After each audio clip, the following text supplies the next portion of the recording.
14 bed जो है वो ऑपरेशन थिएटर के अंदर भर्ती करने को कह रहे हैं।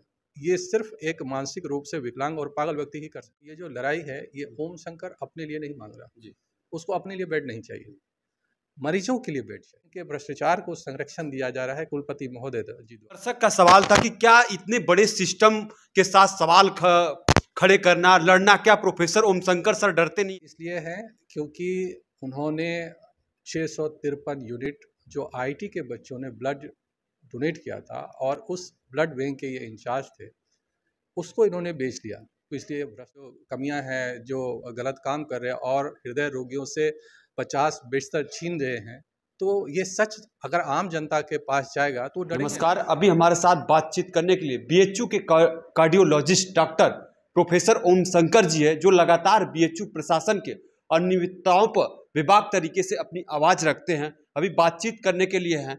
सर, जिस तरीके से वर्तमान समय में आप प्रेस कॉन्फ्रेंस कर बीएचयू प्रशासन और जो है नियुक्ति पर सवाल खड़ा करें, क्या है पूरा मामला सर? देखिए, लंबे समय से आपको पता है, आपने पहले भी इसको कवर किया है, हमारी जो आंदोलन है यहाँ पर बनारस हिंदू यूनिवर्सिटी है, ये विद्या की नगरी है, वो जहाँ कि भारत का जो पहला केंद्रीय विश्वविद्यालय के रूप में ये विश्वविद्यालय बना था।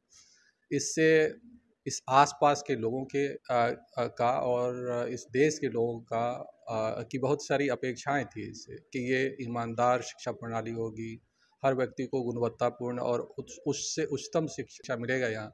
उसके साथ ही इस विश्वविद्यालय में स्वास्थ्य के लिए भी बहुत एक शुरुआत से ही हर तरह की प्रणाली, आयुर्वेद और एलोपैथिक मेडिसिन जो है, दोनों प्रणाली यहाँ पर विकसित की गई।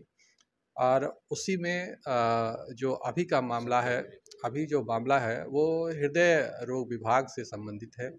और हृदय रोग विभाग में आप आंदोलन जो पिछले मई से में किया गया हम लोग के द्वारा, उसका मुख्य मुद्दा ये था कि जो यहाँ के जो चिकित्सा अधीक्षक हैं, जिसका नाम प्रोफेसर डॉक्टर के गुप्ता है, वो एक सत्यापित भ्रष्ट व्यक्ति हैं और अपराधी भी हैं। वो भ्रष्ट इसलिए हैं क्योंकि उन्होंने 653 यूनिट जो आईटी के बच्चों ने ब्लड डोनेट किया था और उस ब्लड बैंक के ये इंचार्ज थे, उसको इन्होंने बेच लिया। तो इसलिए भ्रष्ट हैं।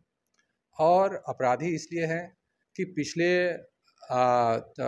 वो भी एक अपराध था, लेकिन लगातार हृदय रोगियों के स्वास्थ्य के मौलिक अधिकार और बनारस के आसपास के जो लोग हैं उसके लिए सिर्फ यही एक सरकारी संस्थान है जहाँ पर कि उनको स्वास्थ्य सुविधाएं मिलती है, हृदय संबंधित सरकारी स्वास्थ्य सुविधाएं। और उसमें लंबे संघर्ष के बाद पहले से 48 बिस्तर जब मरीजों की सेवा देने के लिए उचित नहीं रह पाया, वो आवश्यकताओं को पूरी करने में असमर्थ रहे, तो हम लोगों ने इसकी संख्या बढ़ाने की बात की, जिसके बाद प्रधानमंत्री जी ने एक नए सुपर स्पेशलिटी भवन का निर्माण करवाया और उसमें 48 पुराने बिस्तर के अलावा 41 और बिस्तर दिए। यानी कि पुराने भवन में 48 बिस्तर और नए भवन जिसको सुपर स्पेशलिटी ब्लॉक कहते हैं या CSSP, उसमें 41 और बिस्तर, मानी कुल 90 बिस्तर के आसपास बेड दिए गए। लेकिन ये जो अपराधी चिकित्सा अधीक्षक है, जिसके बारे में मैंने कहा कि जब ये चिकित्सा अधीक्षक बने तो इन्होंने कहा कि ये जो है 48 के साथ 41 बिस्तर आपको नहीं दिया जाएगा और 48 आप हमें दे देंगे, तब हम आपको 41 देंगे। आप बताइए कि जिस विभाग में 48 बिस्तर पहले से ही हृदय रोगियों को सेवाएं देने में सक्षम नहीं था, उसके साथ और बेड घटा देने से कैसे सुविधाओं का विस्तार होगा? क्या आपसे जानना चाहेंगे, क्या बेड के अभाव की वजह से बड़े पैमाने पर रोगियों को जो है लौटाना पड़ता है क्या यहाँ पर? बिल्कुल। देखिए, क्या है कि सबसे पहले जो मैं ये आपको समझाना चाहता हूँ कि ये जो लड़ाई है ये ओम शंकर अपने लिए नहीं मांग रहा जी, उसको अपने लिए बेड नहीं चाहिए, मरीजों के लिए बेड चाहिए। और मरीजों के लिए क्यों बेड चाहिए? क्योंकि आज हृदय की बीमारी इस देश में नंबर 1 किलर है, यानी सबसे ज़्यादा मौतें हृदय संबंधित बीमारियों की वजह से हो रहा है। पोस्ट कोविड यानी कोविड के बाद और पोस्ट वैक्सीनेशन यानी कि जब कोविड वैक्सीनेशन लगा उसके बाद ये बीमारियां जो है दिन दुनिया और रात चौगुने स्पीड से बढ़ रही है। पहले भी ये नंबर 1 किलर था। और सबसे जो और मारक बात है कि ये जवान लोगों को अपने आगोश में समेट रहा है, और ये भारतीय समाज के युवा अपनी जान गंवा रहे इस बीमारियों की चपेट में आकर। आधी मौतें जितनी भी हृदय विभाग से हो रही है, जो कि नंबर 1 किलर है, सबसे ज़्यादा मौतों में आधी मौतें उन लोगों में हो रही है जिनकी आयु 50 साल से भी कम है। और हर तीसरा व्यक्ति जिनको हृदय आघात हो रहा है, उनकी आयु 40 साल से भी कम है। और मतलब बच्चे 18 साल, 16 साल, 20 साल, 22 साल, 24 साल, लोग चलते फिरते, गाना गाते, नाचते। तो ये जो आज जो हृदय की बीमारियां जो एक महामारी के तौर पर, कोविड की तरह महामारी से भी ज़्यादा 3 गुने ज़्यादा खतरनाक महामारी के तौर पर हमारे देश में फैल गया है और युवाओं को ग्रसित कर रहा है, तो एक गंभीर समस्या है। और उसमें बेड को घटा देना, या कोई मानसिक विकलांग हो सकता है, या अपराधी, या मतलब सर आप लंबे समय से जो बेड की मांग को लेकर जो है मांग कर रहे हैं, आमरण अनशन इससे पहले किए थे, तो आप क्या मानते हैं कि जो है क्यों ये बेड की कमी की जा रही है और आपको बेड नहीं मिल पा रही है जो हृदय रोग विभाग? उसकी सबसे बड़ी वजह ये है कि जो अपराधी चिकित्सा अधीक्षक प्रोफेसर डॉक्टर के गुप्ता जी हैं, जो ब्लड बैंक में भ्रष्टाचार के सत्यापित अपराधी हैं, जब ये चिकित्सा मतलब ब्लड बैंक के इंचार्ज थे, तो मैंने ही इनको हटवाने के लिए इस बेईमानी को उजागर किया था। और मैं हृदय विभाग का हूँ, तो अपनी जो ये खुन्नस निकालने के लिए हृदय विभाग के साथ पक्षपात कर रहे हैं। और अगर उनको मुझसे कोई खुन्नस है तो वो मेरे विरुद्ध एक्शन करें, ना कि आम जनता के स्वास्थ्य के अधिकार के साथ, हृदय रोगियों के जान के साथ खिलवाड़ करें। ये अनुचित है। और सबसे बड़ी बात है कि कानून ऐसा करने के लिए उनको इजाज़त नहीं देता। एक चिकित्सा अधीक्षक की जिम्मेदारी है कि वो सुविधाओं का विस्तार करे, ना कि संकुचन। दूसरी बात, चिकित्सा अधीक्षक के पास बेड डिस्ट्रीब्यूशन का कोई कानूनी अधिकार नहीं है।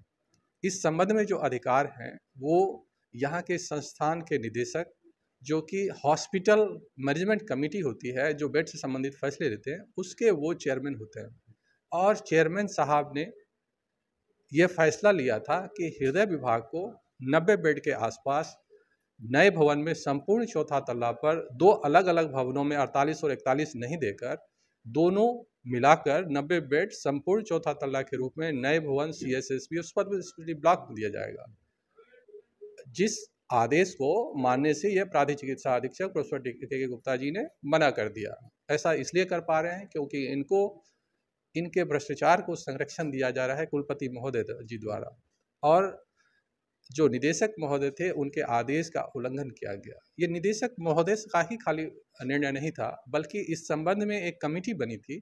निदेशक महोदय का निर्णय उस कमेटी के आलोक में ही था, और कमेटी ने यही कही थी कि हृदय विभाग 48 और 41 बेड 2 नए तल्लों में ना चलाकर, मरीजों की सुविधाओं को देखते हुए, चिकित्सकों की सुविधा को देखते हुए, सबकी सुविधाओं को देखते हुए हृदय विभाग को एक जगह किया जाए।